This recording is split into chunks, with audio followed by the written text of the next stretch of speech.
Olá pessoal, bem-vindos à aula sobre materiais inorgânicos. Nesta aula número 2 nós vamos continuar a classificação dos sólidos e agora nós vamos classificá-los em relação à sua cristalinidade e vamos focar essa aula nos materiais que são não cristalinos. Então, quando nós estamos falando do estado sólido, vamos pensar inicialmente como este estado sólido é formado. Representando a nossa molécula de interesse, nós temos este desenho e ela vai se aglomerar, se agregar a outras moléculas iguais a ela para formar esse sólido. Esse processo pode acontecer de duas formas. A primeira é uma forma ordenada, ou seja, existe uma ordem a longa distância. À medida que o sistema vai crescendo, essa ordem vai sendo mantida. E existe o processo de agregação que ela não é ordenada, ou seja, quando vai para o estado sólido, essa ordem é perdida à medida que o sólido vai crescendo. Então, neste primeiro, é possível perceber que a primeira molécula que nós colocamos ali e essa daqui que está bem distante, elas têm uma correlação boa entre si. Então, este caso é um material com elevada cristalinidade. Já neste outro exemplo, esta molécula ela não tem uma ordem relacionada com esta que está distante, ou seja, não foi mantido o mesmo posicionamento, a mesma orientação, então, consequentemente, esse sólido ele tem uma baixa cristalinidade. Além disso, é possível ver que é formado áreas que têm pouca interação, que são pontos de defeito neste material que está sendo formado. Então, além de ter pouca ordem, existe pontos de defeitos aqui neste material.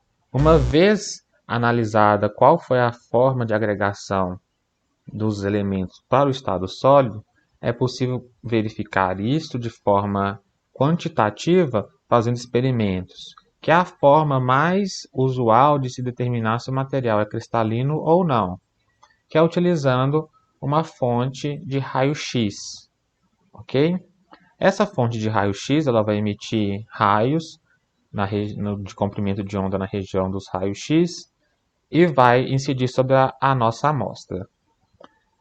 Quando acontece a incisão sobre o material que tem cristalinidade elevada, cada camada de átomos ou moléculas que está colocada de forma organizada no estado sólido, ela funciona como um espelho semi-reflexivo.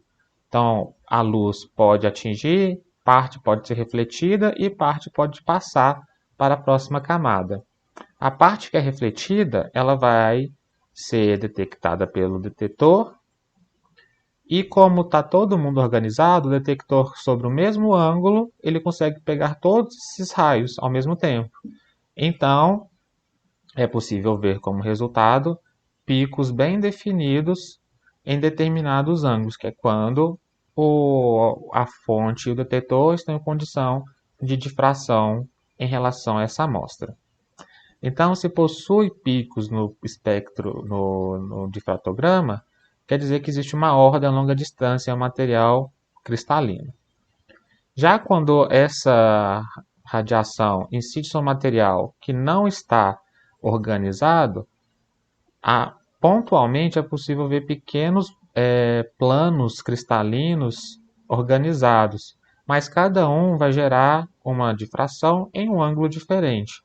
Então, quando o detector passar por fazer uma varredura sobre esses diferentes ângulos, não vai ter uma combinação desses raios. Então, é possível perceber apenas um espectro desta forma, sem picos bem definidos.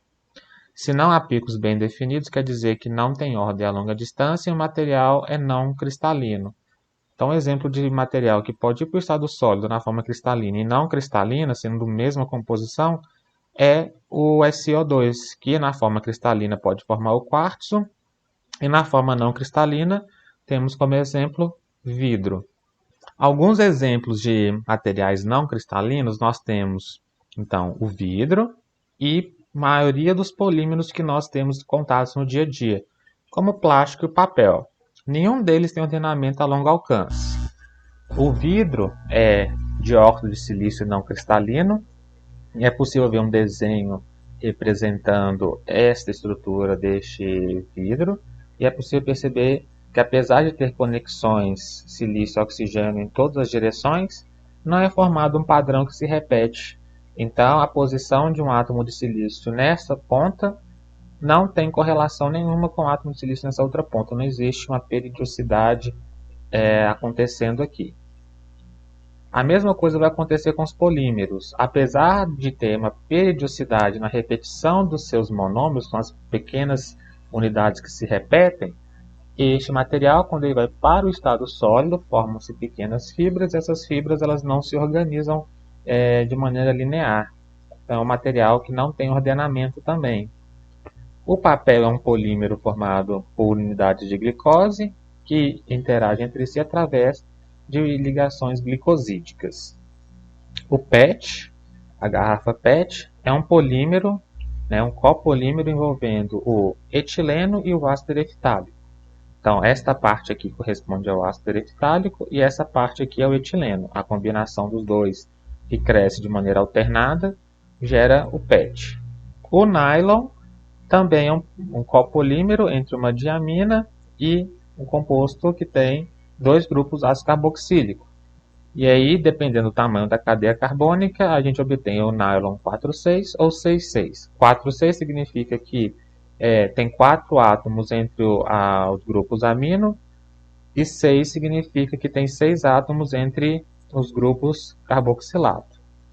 Ou então, nylon 6,6 quer dizer que tem 6 átomos entre os grupos amino e 6 átomos entre os grupos carboxilato. Os polímeros, mesmo que eles tenham características de serem materiais não cristalinos, ou muitas vezes chamados de materiais amorfos, a realidade é que eles não são simplesmente fibras entrelaçadas, gerando material amorfo.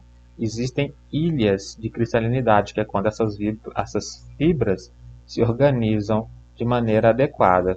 Esses materiais que contêm uma quantidade considerável de ilhas cristalinas é chamado material semicristalino, como aqui é mostrado nessa representação. Nessa região em que as fibras estão desordenadas, gera uma região amorfa, de baixa cristalinidade, como é possível mostrar aqui nessa imagem de microscopia.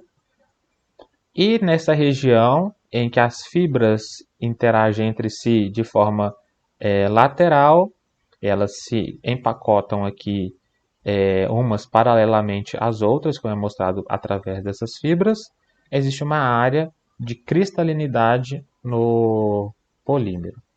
Mas não existem apenas polímeros orgânicos. A grande maioria deles que nós temos contato são polímeros orgânicos.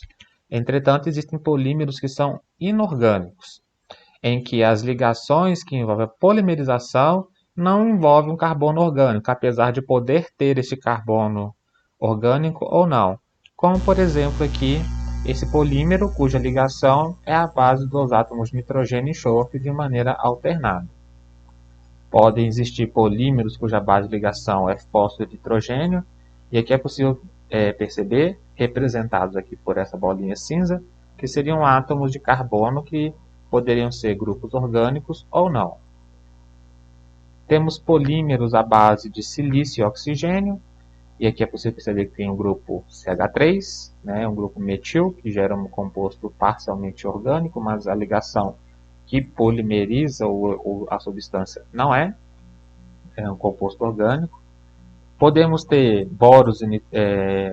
boro com nitrogênio, e podemos ter também entre elementos metálicos, como por exemplo esse sal de Magnus, em que a ligação que polimeriza este material é uma ligação platina-platina. E por fim, nós podemos ter uma classe de materiais que são chamados de organometálicos ou metalorgânicos.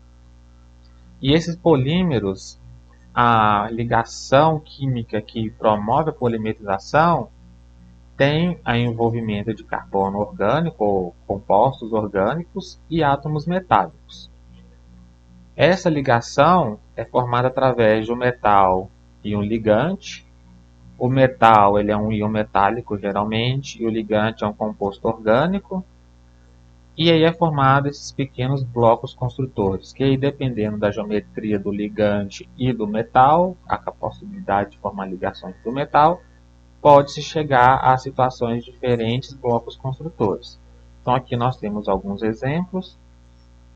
em que, neste caso, o átomo de ferro, ele cria um bloco construtor que tem pontos de ancoragem com o segundo metal aqui, o oxalato de cobre, que tem pontos de ancoragem com o segundo átomo metálico por aqui, o trisoxalato de cromo tem a possibilidade de ligar outros átomos metálicos através desses oxigênios, e temos aqui um composto de cobalto que o cloro pode formar como uma ponte e ligar outro átomo na presença de um segundo metal.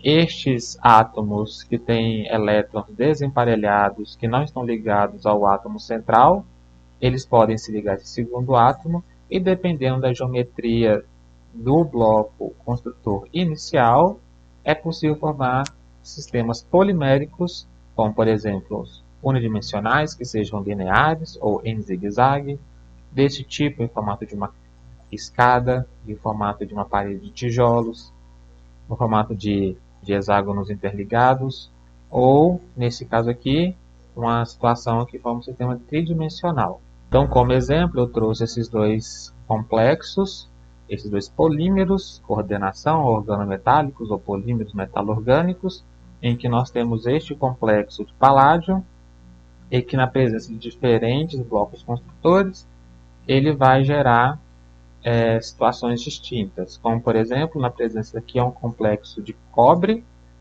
que devido à presença de um ligante ele consegue apenas fazer ligações desse tipo em zigue-zague, e já na presença de um átomo de cobalto, através do sal de nitrato de cobalto, é formada uma cadeia linear desta forma. Então forma-se um polímero organometálico unidimensional linear, e esse aqui é um polímero em zigue-zague. Vale ressaltar que, de maneira geral, os polímeros organometálicos ou polímeros de coordenação, eles já têm uma cristalinidade bem mais elevada que os polímeros iniciais, que são de celulose, polímeros plásticos e assim por diante. Mas essa é uma particularidade desse tipo de sistema. Então, aqui termina a aula número 2. Então, na próxima aula, nós continuamos agora com classificação para os materiais que são cristalinos.